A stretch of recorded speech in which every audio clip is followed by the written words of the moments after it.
Buongiorno tutti amici, benvenuti e mia cucina. To bi bilo to što se tiče mog italijanskog. Danas ću vam praviti tagliatelle na neki moj način, u kombinaciji sa italijanskim, pa vidjet ćemo na šta će da ispadne. Uživajte! Za ovo jelo nam nije potrebno mnogo sastojaka. Za početak ću iseći ovu dimljenu šunku, ćureću, na tanke kockice, odnosno na male kockice. I onda idemo dalje.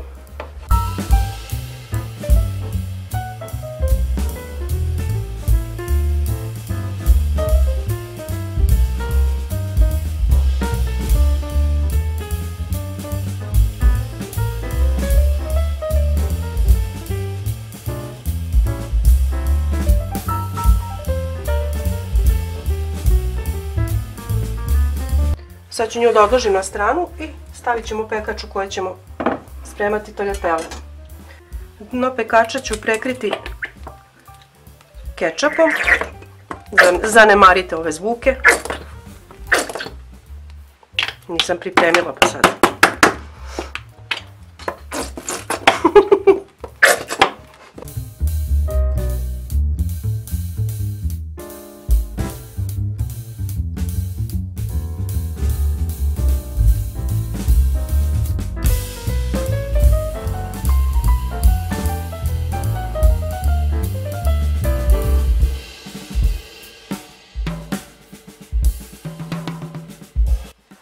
Preko kečapa, odnosno na dno, stavljamo tagliatelle, ovako cele, znači nemojte ih mrviti, lomiti.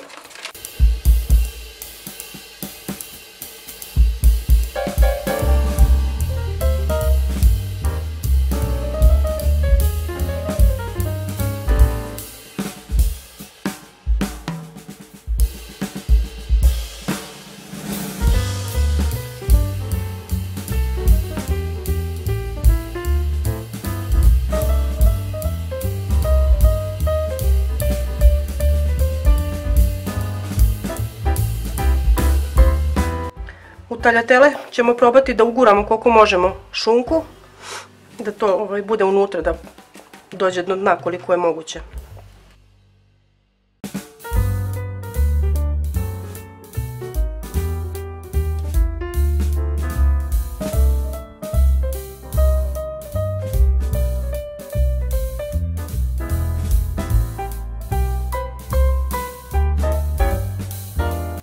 Preko svega ovoga sipat ćemo bujon koji se sastoji samo od vode i od one kocke sa povrćem.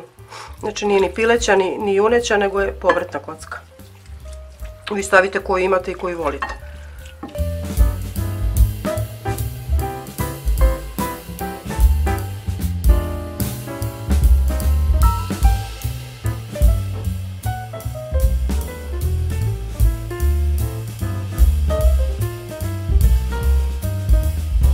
Kad smo to lepo zalili, preko toga ide naravno mozzarella, bez nje ništa.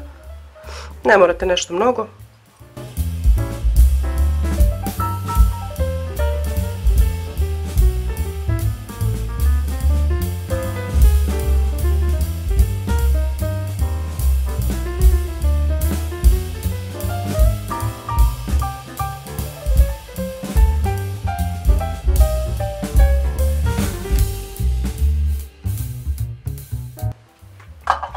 I na kraju preko svega pospete malo origana. Prstohvat, samo jedan da zamiriše. Ili bosiljak, šta već volite.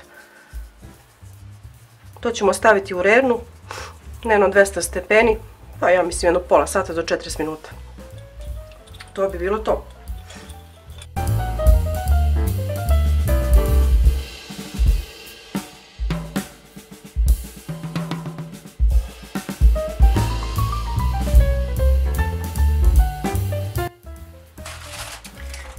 Eccola ragazzi, che bellezza, guardala.